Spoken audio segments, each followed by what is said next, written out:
অবশ্যই মুখ্যমন্ত্রীকে চিঠি সুকান্ত মজুমদারের। আরো একবার জানাবো, মুখ্যমন্ত্রী মমতা বন্দ্যোপাধ্যায়কে চিঠি দিলেন রাজ্য বিজেপির সভাপতি সুকান্ত মজুমদার। উত্তরবঙ্গে বঞ্চনা নিয়ে মুখ্যমন্ত্রীকে চিঠি। দক্ষিণ দিনাজপুরে মেডিকেল কলেজের দাবি, উত্তরবঙ্গে সুচিকিৎসার অভাব বলে অভিযোগ করেছেন তিনি। আমাদের সঙ্গে রয়েছেন টেলিফোন লাইনে আমাদের অ্যাসিস্ট্যান্ট এডিটর ঈশানদেব চট্টোপাধ্যায়। ঈশানদেব, এই বিষয়ে তোমার কাছে আর কি কি আপডেট রয়েছে?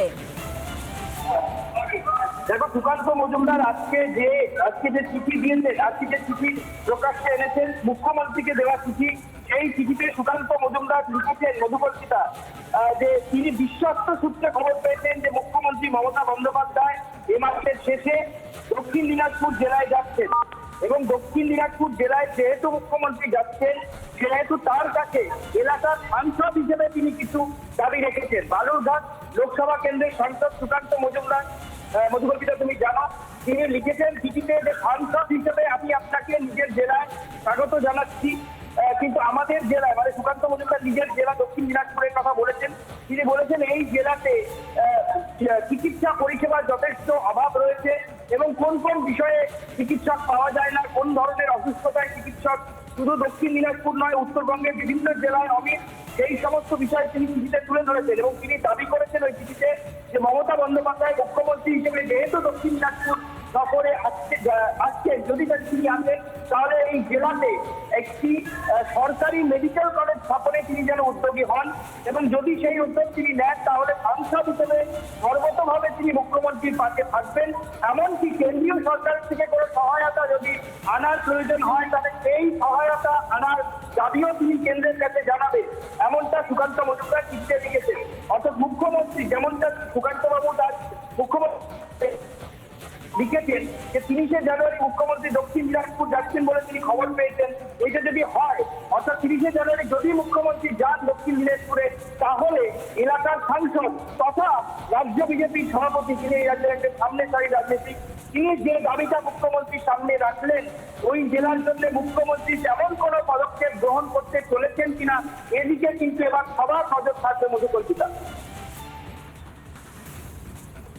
একেবারে ঈশানদেব, একেবারে ধন্যবাদ। আমাদের সঙ্গে টেলিফোন লাইনে ছিলেন আমাদের অ্যাসিস্ট্যান্ট এডিটর ঈশানদেব চট্টোপাধ্যায়, তোমাকে ধন্যবাদ। এবং যে খবর আপনাদেরকে জানাচ্ছিলাম, মুখ্যমন্ত্রীকে চিঠি দিলেন রাজ্য বিজেপির সভাপতি সুকান্ত মজুমদার। উত্তরবঙ্গে বঞ্চনা নিয়ে মুখ্যমন্ত্রীকে চিঠি। দক্ষিণ দিনাজপুরে মেডিকেল কলেজের দাবি, উত্তরবঙ্গে সুচিকিৎসার অভাব বলে অভিযোগ। মুখ্যমন্ত্রী উদ্যোগ নিলে পাশে থাকবেন সুকান্ত, চিঠিতে জানালেন বিজেপির রাজ্য। আমাদের সঙ্গে টেলিফোন লাইনে রয়েছেন এই মুহূর্তে রাজ্য বিজেপির সভাপতি সুকান্ত মজুমদার। আপনাকে স্বাগত রিপাবলিক বাংলায়। মুখ্যমন্ত্রী মমতা বন্দ্যোপাধ্যায়কে আজ আপনি চিঠি দিয়েছেন, ঠিক কোন কোন বিষয় উল্লেখ করে আপনি চিঠি দিয়েছেন? দেখুন, আমরা বিশ্বস্ত সূত্রে জানতে পেরেছি, যে মমতা বন্দ্যোপাধ্যায় কিছুদিনের মধ্যে আমার জেলাতে আসছে, যে জেলার সাংসদ আমি, এবং তার সাথে অন্য একটি বিধানসভা আমার এই লোকসভার সাথে যুক্ত, অন্য জেলার একটি বিধানসভা, ইটার বিধানসভা। এই নিয়ে বালুরঘাট লোকসভা মূলত গঠিত। আমাদের আশেপাশে সব জেলাতে, রায়গঞ্জ মানে উত্তর দিনাজপুর, মালদা থেকে শুরু করে অন্যান্য সমস্ত জেলাতে একটি করে মেডিকেল কলেজ আছে। এই প্রান্তিক জেলা, পিছিয়ে পড়া দক্ষিণ দিনাজপুর জেলা অ্যাসপিরেশনাল ডিস্ট্রিক্টের মধ্যে পড়ে, সেই জেলাতে মুখ্যমন্ত্রী এখনো একটিও মেডিকেল কলেজ দেননি। তাই আমার তরফ থেকে চিঠি লিখে আমি মাননীয় মুখ্যমন্ত্রীকে অনুরোধ করেছি যে আপনি আমার সমস্ত রকম সহযোগিতা পাবেন, আপনি মেডিকেল কলেজ দেওয়ার ব্যবস্থা করুন দক্ষিণ দিনাজপুর জেলাকে। সুকান্ত বাবু, আপনি আমাদের সঙ্গে থাকুন। এই মুহূর্তে আমাদের সঙ্গে রয়েছেন আমাদের অ্যাসিস্ট্যান্ট এডিটর ঈশানদেব চট্টোপাধ্যায় রয়েছেন। ঈশানদেব, তোমার প্রশ্ন সুকান্ত বাবুকে।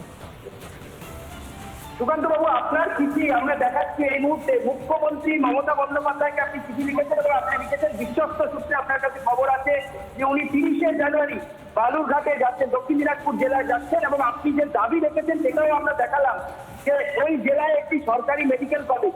তো এইটা কি সুকান্ত বাবু আপনার তরফ থেকে যে দাবি মুখ্যমন্ত্রীর কাছে গেল, যেহেতু আপনি এলাকার সাংসদ এবং শুধু সাংসদ নন, এই রাজ্যের সামনের সারির একজন রাজনীতিক, ফলে এটা কি আপনার তরফ থেকে এই দাবিটা মুখ্যমন্ত্রীর কাছে পৌঁছলো? এটা কি ওনার দক্ষিণ দিনাজপুরের সম্ভাব্য সফরের আগে ওনার উপর খুব বড় একটা চাপ হয়ে রইল? দেখুন, চাপ উনি অনুভব করবেন কিনা ওনার বিষয়, কিন্তু এখানকার জনগণের ডিমান্ড বা দাবি, সেই দাবি তুলে ধরা সাংসদ হিসাবে আমার কর্তব্য, আমার দায়িত্ব। তা আমি সেই কর্তব্য এবং দায়িত্ব পালন করছি। এবং উনি প্রশাসনিক বৈঠকে আসবেন, প্রয়োজনে উনি প্রশাসনিক বৈঠকে যদি অংশগ্রহণ করেন তাহলে সেই প্রশাসনিক বৈঠকে নির্বাচিত সাংসদ এবং বিধায়কদেরকে ডাকা উচিত। সেই হিসেবে আমাকেও ওনাকে ডাকা উচিত, কিন্তু উনি ডাকবেন কিনা আমি জানি না। ডাকলে পরে আমি এই চিঠি দিতাম, কিন্তু আমি ওনাকে অনুরোধ করছি যে আপনি আমাকে নাও ডাকতে পারেন, আমার মুখ আপনার নাও পছন্দ হতে পারে, কোনো অসুবিধা নেই, আমার জেলাবাসীর জন্যই কাজটা করে দিন।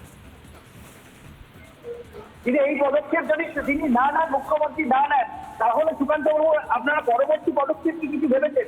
এ নিয়ে কি জেলা আন্দোলন হবে? দেখুন, মাননীয় মুখ্যমন্ত্রীকে আমরা অনুরোধ করেছি, এবার রাজনীতিতে অনুরোধের পরে আমরা আন্দোলন করব।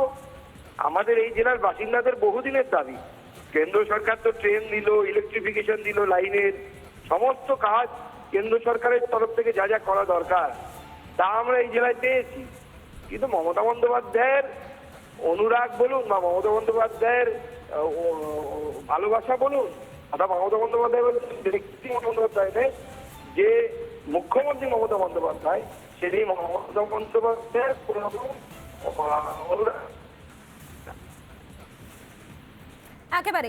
একেবারেই ধন্যবাদ। আমাদের সঙ্গে টেলিফোন লাইনে ছিলেন রাজ্য বিজেপির সভাপতি সুকান্ত মজুমদার এবং পাশাপাশি আমাদের সঙ্গে ছিলেন আমাদের অ্যাসিস্ট্যান্ট এডিটর ঈশানদেব চট্টোপাধ্যায়।